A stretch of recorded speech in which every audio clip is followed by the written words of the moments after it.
सम्राट श्रीमद स्वामी श्री कृष्णदास पयोहारी जी महाराज की जय हो। श्री चंद्रकलावतार परम रसिकाचार्य श्री स्वामी अग्रदेवाचार्य जी महाराज की जय हो।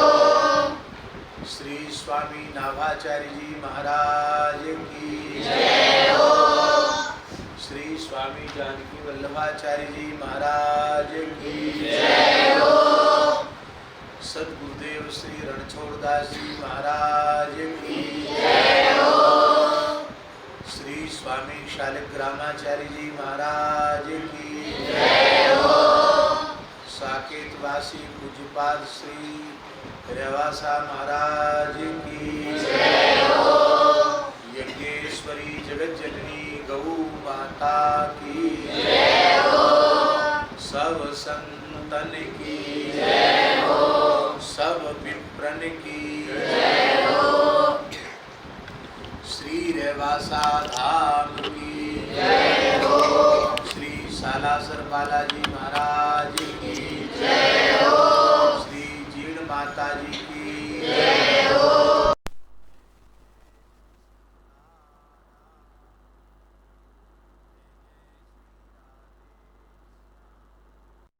हर हर महादेव।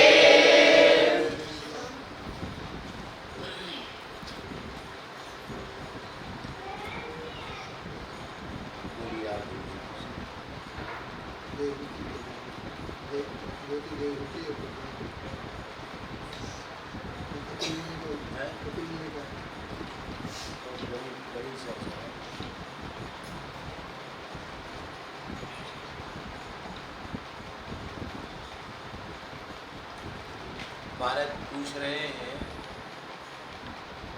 देवहूति और कपिल जी के बारे में, कर्दम ऋषि के बारे में। सृष्टि के क्रम में ब्रह्मा जी की मानसी सृष्टि में ब्रह्मा जी के दाहिने भाग से श्री मनु महाराज प्रकट हुए, वाम भाग से श्री शत्रुपा जी प्रकट हुई है और ब्रह्मा जी की छाया से ब्रह्मर्षि कर्दम जी महाराज प्रकट हुए। पहले ब्रह्मा जी ने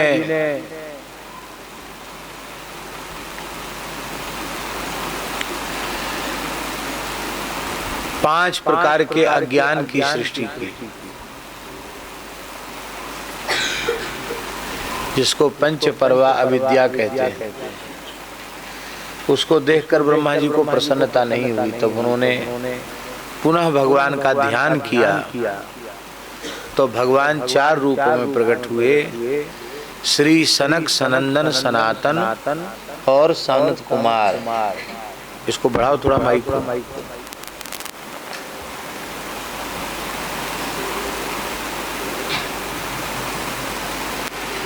सनक सनंदन सनातन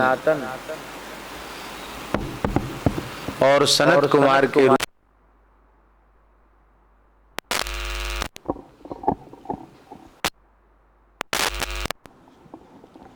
बात ठीक है, कोई बात नहीं।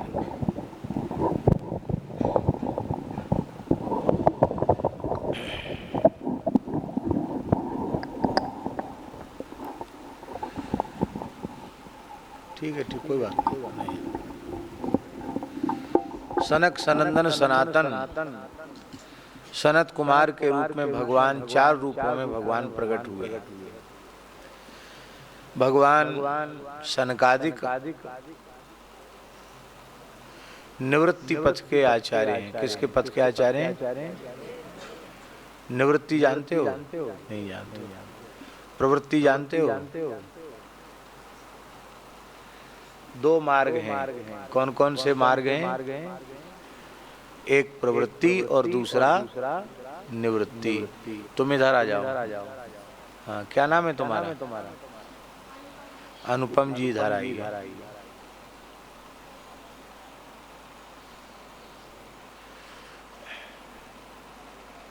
इधर बैठो।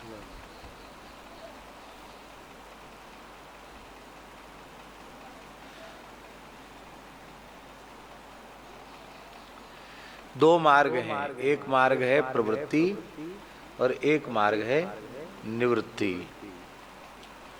प्रवृत्ति माने होता है संसार में घुसना, संसार में प्रवेश करना, संसार में बंधना, ठीक है। और निवृत्ति माने होता संसार से मुक्त हो जाना, संसार से छूटना। तो जो गृहस्थ परंपरा है उसको प्रवृत्ति मार्ग कहते। क्या कहते हैं?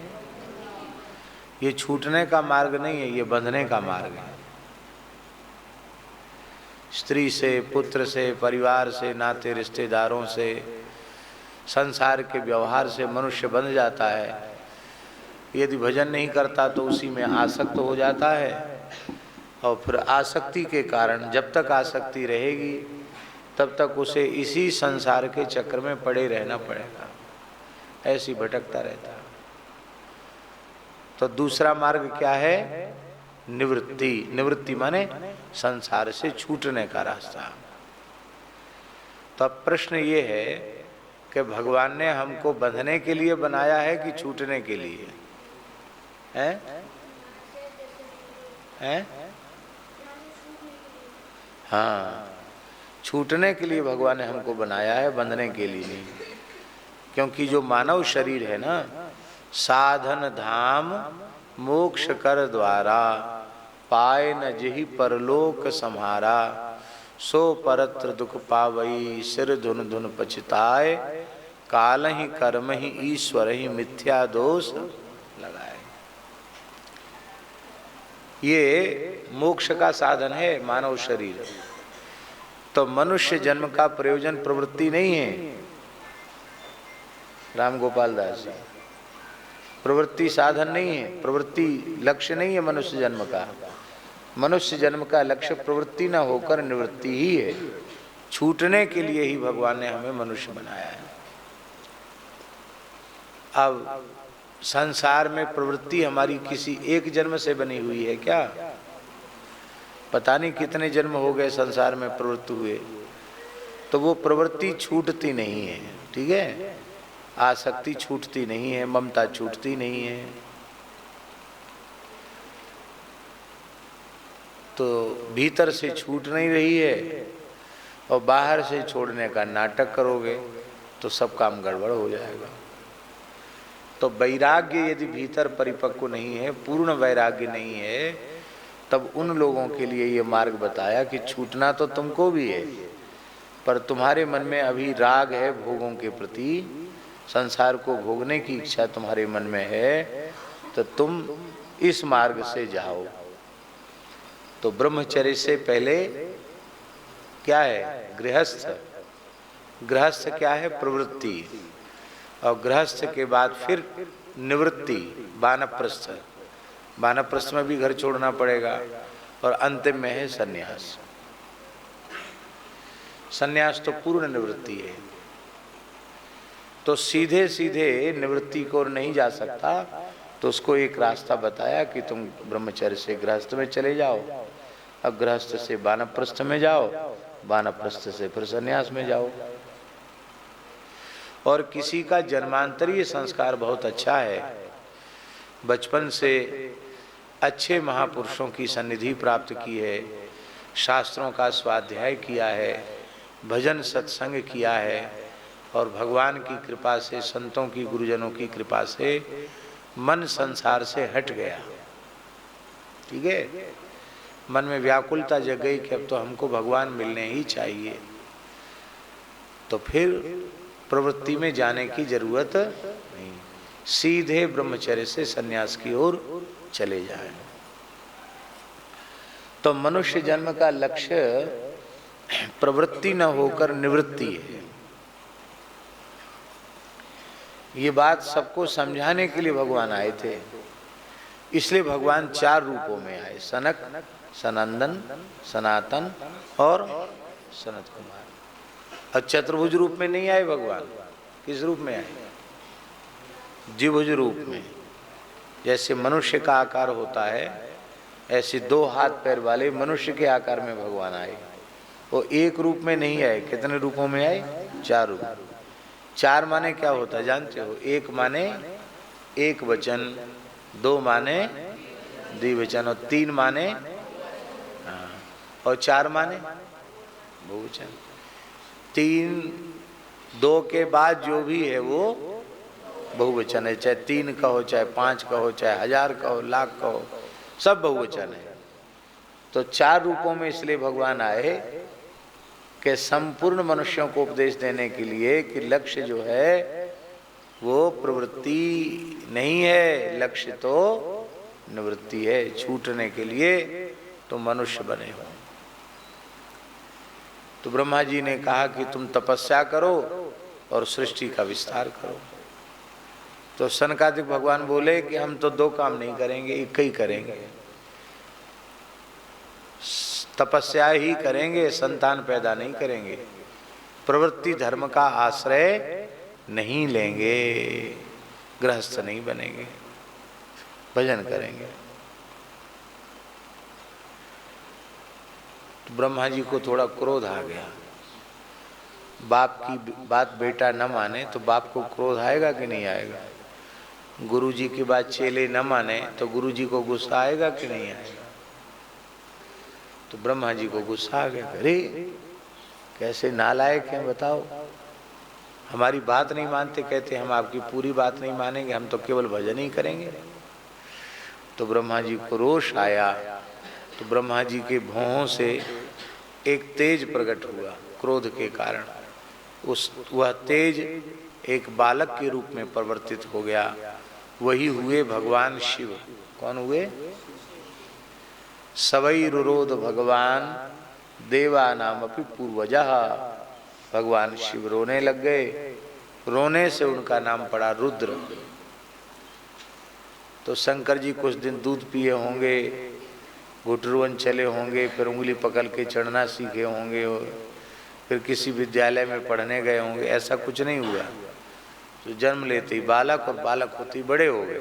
ठीक है ना, क्योंकि साक्षात भगवान ही तो हैं वो। जटा जूट के सहित ही प्रकट हुए हैं शंकर जी। कोई उनको अलग से श्रृंगार करना पड़ा हो वो नहीं है। उनके आयुध, उनका स्वरूप सब एक साथ ही प्रकट है। ब्रह्मा जी ने कहा तप करो और सृष्टि का विस्तार करो।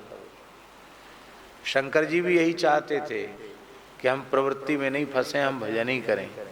लेकिन मन में सोचे कि अभी अभी तो गुस्सा पिताजी का ठंडा नहीं हुआ, ब्रह्मा जी का। अभी सनकादिकों ने बात पूरी नहीं मानी तो नाराज हो गए। और हम भी यही कहेंगे तो कहेंगे वाह अच्छी भगवान ने सृष्टि विस्तार की आज्ञा दी है। जितने प्रकट होते हैं सब एक ही बात कहते, भजन ही करेंगे, संसार में फंसेंगे ही नहीं।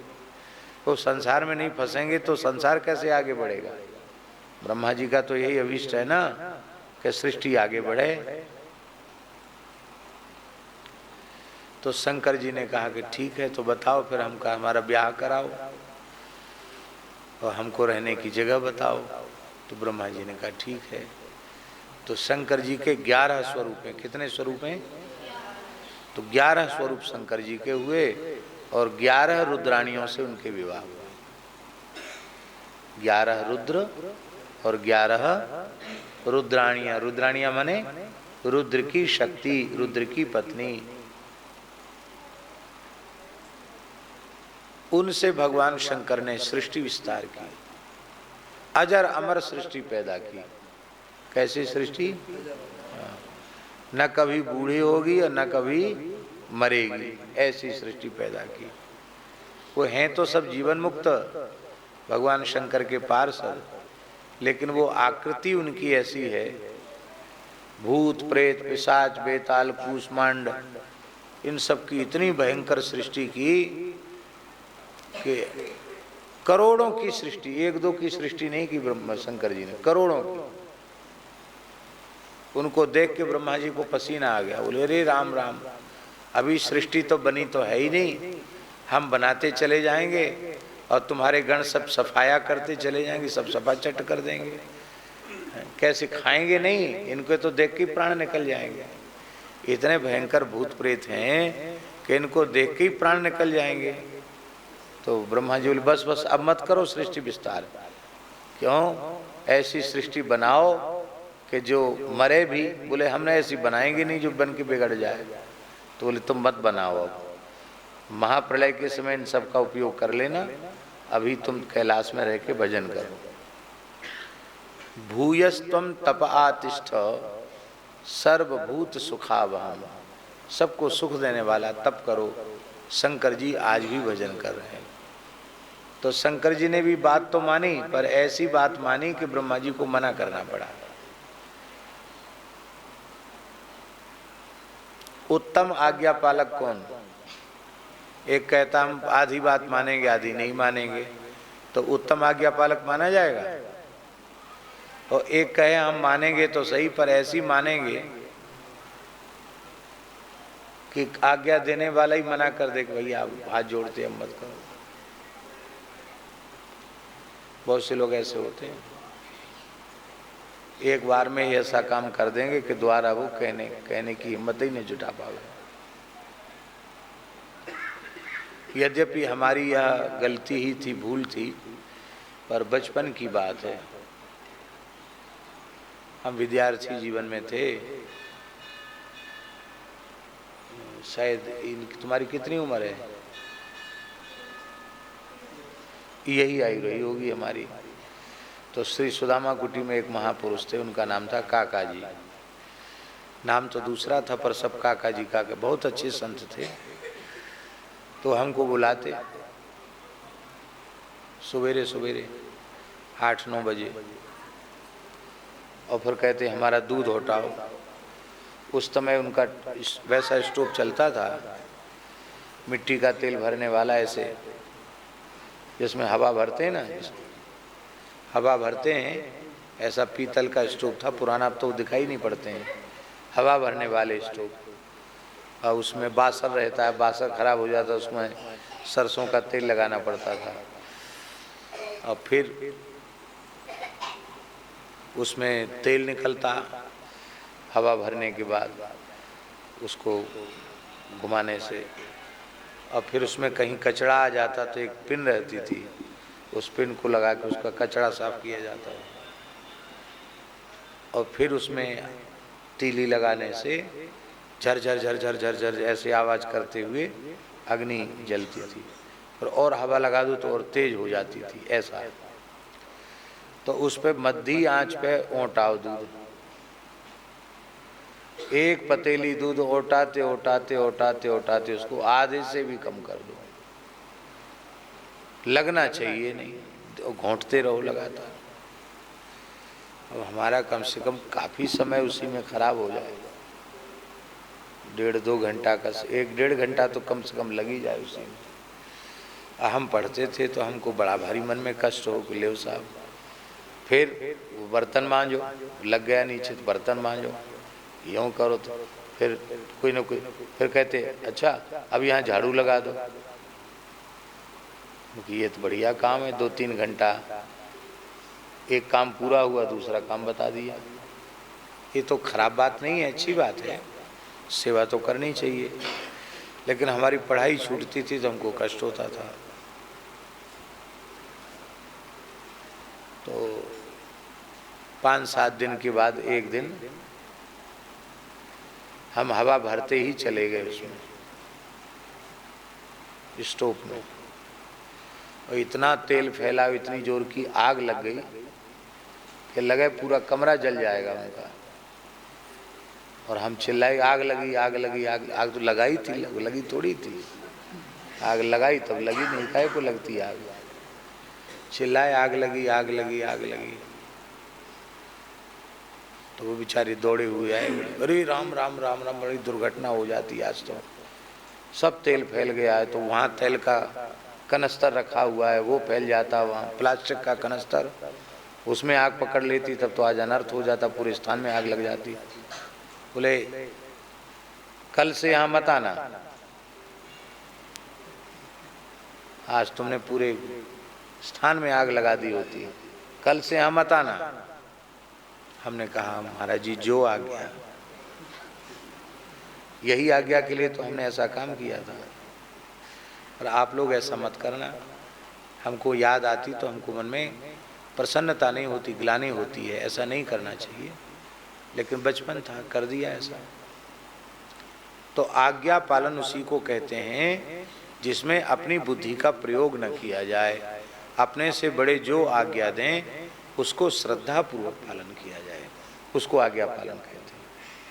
तो ना तो सनकादिकों ने ठीक से आज्ञा मानी और न शंकर जी ने मानी। शंकर जी ने ऐसी मानी कि ब्रह्मा जी को हाथ जोड़ने पड़े कि अब मत बनाओ सृष्टि। पर जब करदम जी प्रकट हुए तो करदम जी परम निष्काम थे, पर ब्रह्मा जी ने कहा वत्स करदम तप करो और सृष्टि का विस्तार करो। बोले पिताजी जो आज्ञा, और आप कठोर तपस्या में लग गए। सरस्वती नदी के तट पर आपने तप किया। गुजरात में महेसाणा जिले में बिंदु सरोवर है, वहाँ सरस्वती नदी के तट पर आपने खड़े होकर के 10,000 वर्ष तक की कठोर तपस्या की। और भगवान नारायण अष्टभुज महाविष्णु के रूप में प्रकट हुए। गरुड़ जी के ऊपर भगवान विराजमान हैं। शंख चक्र गदा पद्म धनुष बाण ढाल तलवार भगवान धारण किए हुए हैं। गरुड़ जी की ग्रीवा पर भगवान का दाहिना चरण है, बायां चरण भगवान का नीचे लटक रहा है। भगवान का सुंदर सजल नील मेघ के समान भगवान का श्रीअंग है। भगवान की सुंदर शंख के जैसी सुंदर भगवान की ग्रीवा है, सुंदर ठोड़ी है, क्या कहना। पीतांबर धारण किए हुए हैं, बड़ा अद्भुत भगवान का स्वरूप है। उसका दर्शन करके श्री करदम जी साष्टांग पड़ गए। अपतन मूर्धना, भागवत जी में लिखा है मूर्धना अपतन। मूर्धना अपतन माने एक तो होता है कि दंडोत करते हैं तो पहले झुकते हैं, घुटना टेकते हैं, फिर दंडोत करते हैं, और अपतन मूर्धना करते खड़े के खड़े गिर गए, इसको कहते हैं अपतन मूर्धना। ये विचार नहीं किया कि नाक टूट जाएगी, मुंह टूट जाएगा, शरीर में चोट आ जाए, कुछ विचार नहीं किया, सीधे खड़े के खड़े भगवान के चरणों में गिर गए। जात हर्षो पतन मूर्धना, इतना आनंद हुआ, खड़े के खड़े करदम जी गिर गए और करदम जी ने भगवान की स्तुति आरंभ की।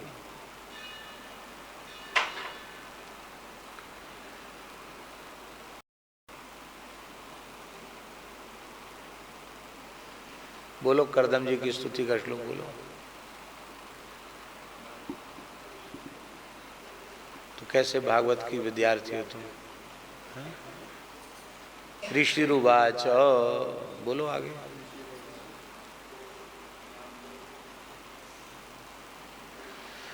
अच्छा देख के बताओ।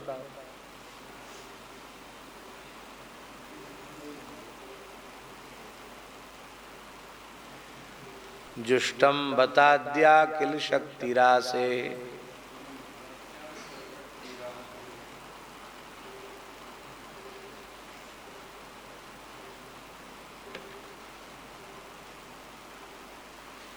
खोजने में भी इतना टाइम लगा दिया।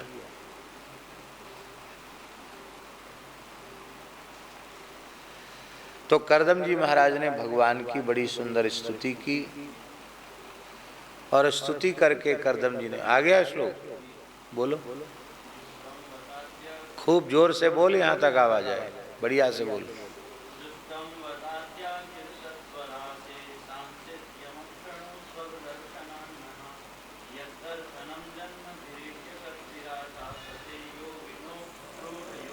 हाँ, इसका अर्थ है,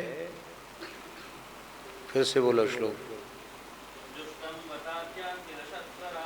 अखिल सत्वराशि, हे प्रभु आप अखिल सत्वराशि हैं, संपूर्ण सत्व गुण के आधार हैं, और आपकी ही स्तुति वस्तुतः करनी चाहिए, क्योंकि आप ईड्य हैं। ईड्य माने स्तुत्य हैं, स्तुति के योग्य हैं। तो आप संपूर्ण सत्वगुण के आधार हैं, इसलिए आपको प्राप्त करने के लिए जीव को रजोगुण और तमोगुण से सर्वथा विमुक्त होना पड़ता है। सत्वगुण में, विशुद्ध सत्व में, अर्थात भगवत प्रेम में पूर्ण प्रतिष्ठित होना पड़ता है। तब उसे आपका मंगलमय दर्शन होता है। पर आपकी कैसी करुणा है, सांसिध्य मक्षणोस तव दर्शनान्न, तब दर्शनान्न अस्माकम न, हम जीव आपके दर्शन से कृतार्थ हो गए हैं। इसका मतलब है कि भगवान आप तो अखिल सत्व राशि हैं, हम तो सतोगुणी हैं नहीं, फिर भी आपने कृपा करके हमको दर्शन दे दिया। हे भगवान, आगे बोलो श्लोक। हाँ तो ये तो अर्थ बता दिया ना। हाँ, योगिनो रूढ़ योगा, कई कई जन्म तक योगी लोग प्रयत्न करते हैं कि हमारे रजोगुण तमोगुण की निवृत्ति हो जाए और पूर्ण सत्वगुण का प्रकाश हमारे भीतर हो जाए। पर आपकी कैसी कृपा है, आपने एक ही बार एक ही जन्म में आपने थोड़ी सी तपस्या पर प्रसन्न होकर के आपने अपना मंगलमय दर्शन हमें। शांति से बैठो, सुनो ना, है बच्चे शांति से बैठो, जो कह रहे हैं उसको सुनो, नहीं तुम्हें अभी पता नहीं है। हाँ, इन लोगों को पता है जब हम गुस्सा करते हैं तो फिर क्या होता है। शांति से बैठो बिल्कुल।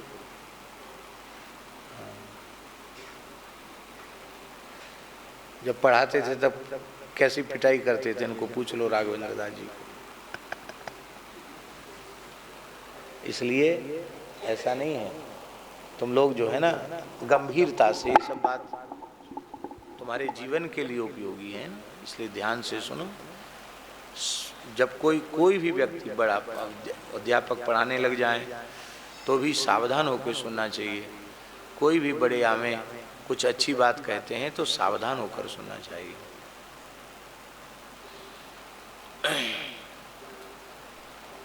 तो करदम जी ने कहा कि यद्यपि यह बात सच्ची है कि आपके दर्शन का फल यह नहीं है कि संसार के भोग आपसे मांग लिए जाएं, लेकिन फिर भी हमारे पूज्य पिता ब्रह्मा जी ने आज्ञा दी है कि तुम सृष्टि का विस्तार करो। तो सृष्टि का विस्तार बिना प्रवृत्ति के संभव नहीं है। तो आप ऐसी कृपा कीजिए कि हमको सुंदर कन्या के साथ हमारा विवाह हो जाए। कैसी कन्या हो? बोले समान शीलाम। क्या समान शीलाम का अर्थ है कि जैसे हमारे विचार हों वैसे ही उसके भी विचार हों। ग्रह मेध धेनुम, ग्रह मेध धेनुम समझते हैं? नहीं समझते हैं।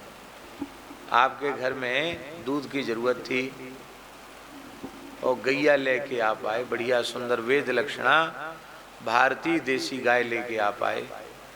अब गैया का तो खूंटा बदल गया, कहीं पहले दूसरे के यहाँ थी अब तुम्हारे यहाँ आ गई।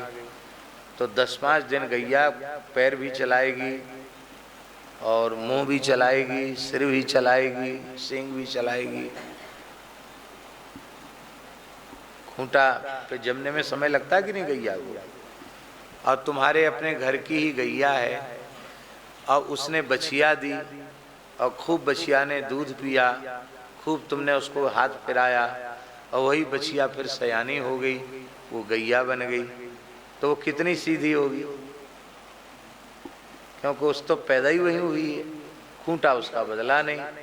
तो वो अपने घर की, अब गैया की जो बछिया होगी, अब वो जब गैया बनेगी तो वो तेज स्वभाव की नहीं होगी, बहुत मीठे स्वभाव की होगी, हैं? क्योंकि उसको पहले से लाड़ प्यार मिला है। तो जैसे घर की गाय की बछिया सीधी साधी होती है, ऐसी सीधी साधी कन्या से हमारा विवाह हो जाए। तो भगवान हंसने लगे। भगवान बोले कि हम तुम्हारे पास पीछे आए हैं, तुम्हारे लिए लड़की देख के पहले आए हैं। हाँ, भगवान मनु की बेटी जो देवहूति हैं, परम सुंदरी हैं और परम तपस्विनी हैं, योगिनी हैं, उनके साथ तुम विवाह करो। तीसरे दिन मनु जी आकर के और अपनी मध्यम पुत्री देवहूति का विवाह तुम्हारे साथ कर देंगे। तीसरे दिन मनु जी आए अपनी बीच वाली बेटी, मनु जी की कितनी बेटी थी? 3। कौन कौन थी? 3 बेटी थी, आकुति, देवहूति और प्रसूति। क्या नाम थे? प्रसूति, ये 3 थी। तो देवहूति का विवाह कर्दम जी के साथ हो गया। देवहूति इतनी सुंदर थी कि एक बार वो स्नान करके अपने महल की छत के ऊपर अपने केश सुखा रही थी, बाल सुखा रही थी। बाल सूख गए तो फिर थोड़ा खेलने लगी, बालिका तो थी, तो फूलों की गेंद बनाकर फूलों की गेंद से ही खेल रही थी। पुष्प की माला की लड़ी है ना, उसी को गोल गोल बांध के गेंद जैसा बना के उसी से खेल रही थी। देवताओं में गंधर्व बड़े सुंदर होते हैं। उनमें गंधर्व राज विश्वावसु, जो गंधर्वों का राजा था, परम सुंदर था। वो विमान में बैठकर जा रहा था, उसने देवहूति के सौंदर्य को देखा तो ऐसे हो गया, एकदम आँख उसकी फटी की फटी रह गई, विस्मय में हो गया। अरे हम तो सोचते थे हम ही सबसे ज़्यादा सुंदर हैं, गंधर्व गंधर्वनियाँ बड़े सुंदर होते हैं, ये तो रूप में गंधर्व के समान, रूप बहुत सुंदर होता गंधर्वों का, और ये तो इतनी सुंदरी है। उसकी सुंदरता में ऐसा आकृष्ट हुआ विश्वावसु गंधर्वराज कि विमान से लुढ़क के नीचे आ गया। ऐसे देखा, देख के लुढ़क के नीचे आ गया। इतनी सुंदरी थी देवहूति। देवहूति के साथ कर्दम जी का विवाह हो गया, और देवहूति जैसी सुंदरी कन्या जिसको देखकर गंधर्वों का राजा विश्वावसु भी विमान से नीचे गिर गया, उस देवहूति जैसी सुंदरी कन्या से विवाह करके महर्षि कर्दम लाखों वर्ष तक तपस्या करते रहे। हजारों वर्ष नहीं, लाखों वर्ष तक। इसको कहते हैं निर्विकारिता, इसको कहते हैं जितेंद्रियता। एक दिन की बात है, कर्दम जी ने देखा कि देवहूति का शरीर तो बिल्कुल दुर्बल हो गया है। उसके बड़े बड़े काले काले घुंघराले केश पिंगल वर्ण की जटाओं के रूप में बदल गए हैं। बलकल वस्त्रों में लिपटी हुई देवहूति ऐसे लगता है मानो ब्रह्मर्षियों की तपस्या ही देह धारण करके आ गई हो। सारा जंगल उसकी अंग कांति से दमक रहा था। ऐसा दिव्य देवहूति का तेज, और शरीर हड्डी हड्डी रह गया था। शरीर तपस्या करती थी। कर्दम जी तो तपस्या में रहते, और आश्रम में झाड़ू बुहारू लगाना, लीपना पोतना, जंगल से समिधा ले आना, कंदमूल ले आना, कुशा ले आना, सारी सेवा की व्यवस्था तो वही करती थी बेचारी। तो मनु जी का कर्दम जी का हृदय भर आया। बोले कर्दम ऋषिर्वाच तुष्टो मध्य तव मानवी मानदाया शुश्रूषया परमया परया च भक्त्या यो देहिनामयमतीव सुहृत सुदेहो नावेक्षित समुचित क्षपित। बुधा अर्थ बताओ इसका। हे मानवी, जैसे अर्थ किया जाता वैसे करो। हे मानवी, मानवी मने मनुनंदनी, मनुपुत्री, अहम अद्य तुष्टः, मैं आज तुम्हारे ऊपर प्रसन्न हो गया। तुष्टो मध्य तव मानवी मानदाया, मानदाया मानवी अहम अद्य तुष्टः। हे मनुनंदनी, तुम्हारा तो स्वभाव ही सबको आदर देने का है, सम्मान देने का है। आजकल का समय होता तो बहू भाग जाती। मैं राजकुमारी हूँ, चक्रवर्ती सम्राट मनु जी की बेटी हूँ। वही अच्छे बाबा जी हमसे आज तक बातें ही नहीं किया इन्होंने, हमारी तरफ आँख उठा के भी नहीं देखा। और दिन भर देखो काम में लगी रहती हूँ मैं, झाड़ू बुहारू, कंदमूल फल लाना, अहरनिश सेवा में सावधान खड़ी रहती हूँ। तो छोड़ के भाग गई होती। लेकिन कोई कामना देवहूति के भीतर नहीं है, प्रेम से सेवा कर रही है।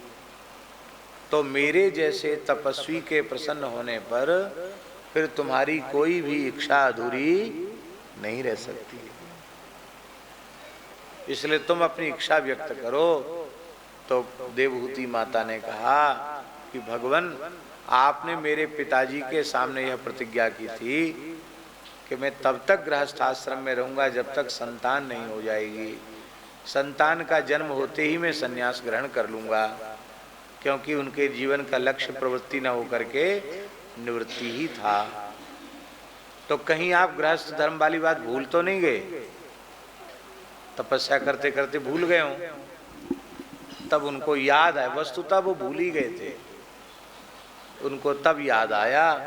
बोले बड़ी, तब तो ठीक है। तो बोले ऐसे वैसे नहीं करेंगे, जब संसार भोगना ही है तो बढ़िया से भोगेंगे। इसका मतलब है भोगी भी वैसा भोग भोग नहीं सकता जैसा योगी भोग सकता है। भोगी क्या भोगेगा? उसकी भोग की सामर्थ्य ही बहुत थोड़ी है। आपने अपने संकल्प से एक दिव्य कुंड प्रकट कर दिया, कहा देवहूति इसमें स्नान करो। देवहूति ने जैसे ही उसमें स्नान किया तो कहाँ हड्डियों का ढांचा रह गई थी देवहूति तपस्या करते करते। और उसमें स्नान करते ही उनकी ऐसी अवस्था हो गई जैसी विवाह के समय थी। जैसे विवाह के समय वो कन्या थी, बालिका थी, ऐसी ही सुंदरी हो गई। सैकड़ों अप्सराएं प्रकट हो गईं। उनके शरीर पर उबटन मालिश आदि करके और सुंदर श्रृंगार कर दिया उन्होंने। करदम जी ने उस समय स्नान किया तो लाखों वर्ष की आयु वाले करदम जी, जिनका शरीर अस्थि मात्र हो गया था, वो करदम जी 25 वर्ष के से युवा हो गए। देवहूति 12 वर्ष की सी कन्या हो गई और श्री करदम जी 25 वर्ष के से युवा हो गए। फिर आपने अपने संकल्प से एक विमान प्रकट किया। विमान जानते हो? आकाश में उड़ने वाला, जिसको आजकल हवाई जहाज कहते हैं। हवाई जहाज को भी हिंदी में विमान ही कहते हैं, ठीक है ना?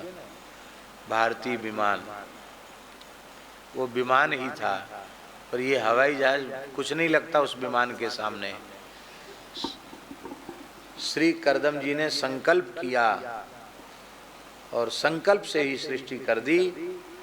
1200 किलोमीटर लंबा और 1200 किलोमीटर चौड़ा विमान प्रकट कर दिया। कितना? माने 100 योजन लंबा और 100 योजन चौड़ा। 4 कोस का 1 योजन होता है, तो उसके चौगुना करो तो 12,000 हो गया, 1200 हो गया। 1200 किलोमीटर लंबा और 1200 किलोमीटर चौड़ा विमान प्रकट कर दिया। मणियों के दीपक उसमें जल रहे थे, उसमें पहाड़ भी थे, उसमें नदियां थीं, उसमें तालाब थे, उसमें हाथी घोड़ा गाय सब थे, सुंदर जंगल था। ऐसा विलक्षण विमान। और उस विमान में बैठने वाले को भूख नहीं लगती थी, प्यास नहीं लगती थी, बुढ़ापा नहीं आता था। विमान में बैठने वाला मर ही नहीं सकता, उसकी भोगने की शक्ति कभी नष्ट नहीं होती। और उसमें डीजल की जरूरत नहीं, पेट्रोल की जरूरत नहीं, और पायलट की भी जरूरत नहीं। बिना ईंधन के चलता था वो विमान और बिना चालक के चलता था। और गति कितनी तेज थी, मन की सी गति से वो चलता था। जो विमान में मालिक बैठा है उसके मन में जहाँ आएगा वहाँ विमान पहुँच जाएगा। अब मन की गति कितनी तेज है। यहाँ से वृंदावन कम से कम 400 किलोमीटर होगा, है 400 किलोमीटर होगा। 400 किलोमीटर में जाने में 7-8 घंटे लगते हैं। और हमने वृंदावन किया, तुरंत वृंदावन मन पहुंच गया। तो 4 मिनट का 1 मिनट भी नहीं लगा। 7 समुद्र पार का भी कोई ध्यान करे तो 1 क्षण लगता वहां पहुंचने में क्या? मन से तो तुरंत पहुंच गए, एक क्षण में हम मन से इंदौर पहुंच गए, पचकुइया पहुंच गए। तो मन की गति बहुत तेज है। तो वो विमान ऐसा था कि मन में जो आया वहां पहुंच गया, पट से। मन में आया ब्रह्मलोक, तुरंत ब्रह्मलोक जाग पहुंच गया। मन में आया इंद्रलोक, तुरंत इंद्रलोक पहुंच गया। ऐसे विमान में बैठ करके महर्षि कर्दम ने 100 वर्ष तक ब्रह्मादि देवताओं को, इंद्रादि देवताओं को भी जो भोग दुर्लभ हैं वो भोग उन्होंने भोगे। और 9 कन्याओं ने जन्म लिया। कितनी कन्याएं? 9 कन्याओं ने जन्म लिया। कितने वर्ष में? 100 वर्ष में। ऐसा नहीं कि हर साल एक पैदा कर देते। हाँ, इसका मतलब 9 कन्याओं ने 100 वर्ष में जन्म लिया। वो सब दिव्य कन्याएं थी, सामान्य कन्याएं नहीं थी। और आपने कहा कि देखो संतान हो गई, अब हम जाएंगे, अब हम संन्यास ग्रहण करेंगे। तो देवहूति अपने पैर के अंगूठे से धरती को कुरेदने लगे। पतिव्रता माताएं इस प्रकार की मुद्रा में जब दर्शन दें तो उसका कोई विशेष प्रयोजन होता है। इसका मतलब है कि बहुत अधिक व्यथित हैं। वो धरती से प्रार्थना कर रही है कि हे धरती तुम फट जाओ और हम तुम्हें समा जाए। रोने लगी। तो कर्दम जी ने कहा हमने तो तुम्हारे पिताजी के सामने ही प्रतिज्ञा की थी, अब तुम हमारे सन्यास धर्म में बाधक क्यों बन रही हो? ये रोग आकर के क्यों रोड़ा अटका रही हो? तो उन्होंने कहा भगवान, पहली बात तो यह है कि 9 बेटियों का ब्याह करके जाओ। दूसरी बात यह है कि बेटियां तो अपने घर चली जाएंगी, तो मैं किसका आश्रय लेकर रहूंगी? स्त्री को स्वतंत्र नहीं रहना चाहिए, यही धर्मशास्त्र की आज्ञा है। मनु महाराज ने मनुस्मृति में कहा है, पिता रक्षति कौमारे भर्ता रक्षति यौवने। बोलो श्लोक सब याद कर लेना। पिता रक्षति कौमारे, पिता रक्षति कौमारे भर्ता रक्षति यौवने, जीवत स्थिविरे पुत्राः न स्त्री स्वातंत्र्यमर्हति, न स्त्री स्वातंत्र्य मर्हति। जब तक विवाह न हो तब तक पिता को, बड़े भाई को स्त्री की रक्षा करनी चाहिए, उसका चरित्र कहीं नष्ट न हो जाए। और जब विवाह हो जाए तो पति को उसके चरित्र की रक्षा करनी चाहिए। और जब पति घर छोड़ के बाबाजी है जाए, साधु सन्यासी है जाए, अथवा दिवंगत हो जाए, तो पुत्रों को अपनी माता की रक्षा करनी चाहिए। मनु महाराज कहते हैं स्त्री को स्वतंत्र नहीं रहना चाहिए। और स्त्री ही नहीं, सच्ची बात यह है कि किसी भी साधक को स्वतंत्र नहीं रहना चाहिए। हमारे ब्रज के एक महान सिद्ध संत थे, पूज्य पंडित श्री गया प्रसाद जी महाराज, गिरिराज जी वाले बाबा सरकार। वो कहते थे साधक स्वतंत्र नहीं होता और स्वतंत्र साधक नहीं होता। जो सोचता है कि हम तो स्वतंत्र हैं, अब गुरुजी भी नहीं हैं और अब हमको कहने वाला कौन है, अब तो हम जैसा चाहेंगे वैसा करेंगे, जो मन में आएगा सो ही करेंगे, हमारे ऊपर कौन है, वो नष्ट हो जाएगा, लोक परलोक सब उसके नष्ट हो जाएंगे। तो साधक व्यक्ति को कभी स्वतंत्रता का अनुभव नहीं करना चाहिए। सदा सर्वदा भगवत पारतंत्र और भागवत पारतंत्र का अनुभव करना चाहिए। हम भगवान के अधीन हैं, हम गुरुदेव के अधीन हैं, हम संतों के अधीन हैं, ऐसा ही अपने मन में अनुभव करना चाहिए। हम स्वतंत्र हैं ऐसा कभी भी अपने मन में सोचना नहीं चाहिए। फिर न स्त्री स्वातंत्र मरहती क्यों कहा? स्त्री के लिए इतना जोर क्यों दिया? स्त्री के लिए जोर इसलिए दिया क्योंकि स्त्री जो है ना, वही सृजन का मूल है। काय का मूल है? सृजन का। सृजन माने सृष्टि। सृष्टि का मूल स्त्री है। बड़े बड़े वीर पुरुष, बड़े बड़े महापुरुष, दानवीर, यशस्वी, ये सारे के सारे जो महापुरुष हैं, वे न तो धरती फोड़ के निकलते हैं, न आसमान से बरसते हैं, किसी माता के गर्भ से ही जन्म लेते हैं। तो नारी देह पवित्र रहेगा, नारी का आचरण पवित्र रहेगा, मन वाणी क्रिया से वह पवित्र रहेगी, तो पवित्र संतान उसकी होगी। और उसका चरित्र ही दूषित हो जाएगा तो राक्षस पैदा होंगे, राक्षसियां पैदा होंगी कन्याओं के रूप में, और बालकों के रूप में राक्षस पैदा होंगे। एक भगवत प्राप्त महापुरुष थे, उन्होंने अत्यंत एकांत में हमसे एकदम विवल होकर के कहा, संपूर्णानंद जी महाराज, केवल हम और वे दो ही लोग थे कक्ष में। कहते कहते संपूर्णानंद जी रो पड़े। बोले, मैं क्या बताऊं, अंतरिक्ष में सैकड़ों महात्मा जीवों के दुख को देखकर द्रवित हैं और वो जन्म लेना चाहते हैं, सारे संसार के कल्याण के लिए जन्म लेना चाहते हैं, लेकिन ऐसी स्त्रियां उपलब्ध नहीं है जिनके गर्भ में वे जाएं, ऐसे पुरुष नहीं है जिनके द्वारा उनका जन्म हो।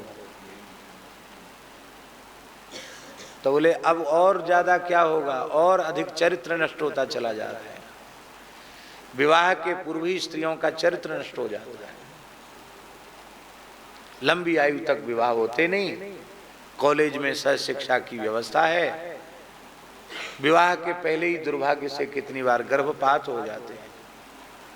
इसी तरह से युवकों का चरित्र भी विवाह के पहले ही नष्ट हो जाता है। तो जिन युवकों का चरित्र विवाह के पहले ही नष्ट हो गया, जिन युवतियों का विवाह के पहले ही चरित्र नष्ट हो गया, उसके गर्भ से आचरणवान पुत्र पुत्रियां कैसे जन्म लेंगे? नहीं ले सकते। राक्षसी विचार के ही संतान उसके पेट से पैदा होंगे। इसलिए स्त्री के देह की पवित्रता सदा सर्वदा बनी रहे, इसी के लिए ये मनु जी की आज्ञा है, न स्त्री स्वातंत्र मरहती, स्त्री को स्वतंत्र नहीं रहना चाहिए।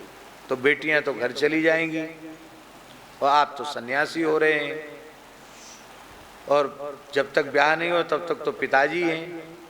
अब विवाह हो गया तो बाप के घर थोड़ी लौट के बेटी जाएगी, तो मैं अकेली कैसे रहूंगी?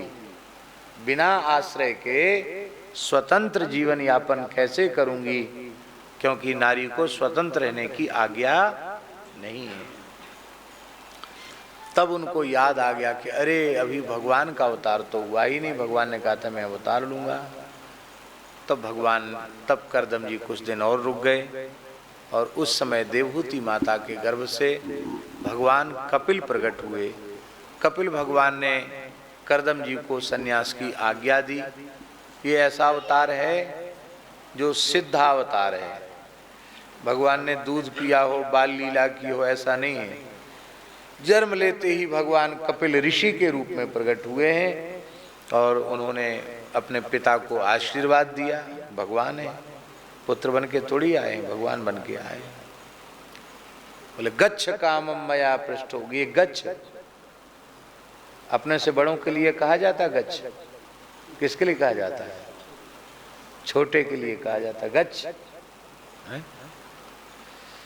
जैसे तुम्हारा नाम क्या है? हाँ। जैसे हम कहेंगे गोष्ठम गच्छ, अनुपम गोष्ठम गच्छ। गोष्ठम गच्छ माने गौशाला जा, चला जा। तो अपने से बड़े को थोड़ी कहा जाएगा गच्छ, उनको तो बहुवचन का प्रयोग किया जाएगा, है? प्रार्थना की जाएगी, है? उनको कहा जाएगा गम्यताम। क्या कहा जाएगा? गच्छ नहीं कहा जाएगा। क्या कहा जाएगा? हाँ। अब जैसे राघवेंद्र गोष्ठम गम्यताम अथवा गोष्ठे गम्यताम, ये कहा जाएगा। ठीक है ना। तो भगवान भगवान के रूप में प्रकट हुए, इसलिए कहते गच्छ, जाओ, आज्ञा दे रहे। मया पृष्ठा, मेरी आज्ञा है, जाओ, अब संसार छोड़ दो। मई संन्यस्त कर्मणा, संपूर्ण कर्मों का मुझ परमात्मा में समर्पण कर दो। सर्व कर्म समर्पण को ही संन्यास कहा। और जित्वा सुदुर्जयम मृत्युम, सुदुर्जय मृत्यु को जीत कर मुझे अमृत स्वरूप परमात्मा की प्राप्ति के लिए मेरा ही भजन करो। अमृतत्वाय माम भजो। करदम जी ने संन्यास ले लिया और भगवान कपिल ने देवहूति माता को तत्व ज्ञान का उपदेश किया। भगवान कपिल गंगा सागर चले गए और देवहूति माता तप करते करते उनका शरीर गल गया, सिद्धिदा नाम की नदी के रूप में परिवर्तित हो गया।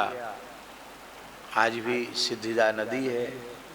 बोलो देवहूति माता की, कपिल भगवान की, करदम जी महाराज की। तो आज आप लोगों ने करदम जी के बारे में पूछा तो हमने बता दिया। ठीक है। श्री राम जय जय, श्री राम जय जय, श्री राम जय, श्री जानकी नाथ भगवान की।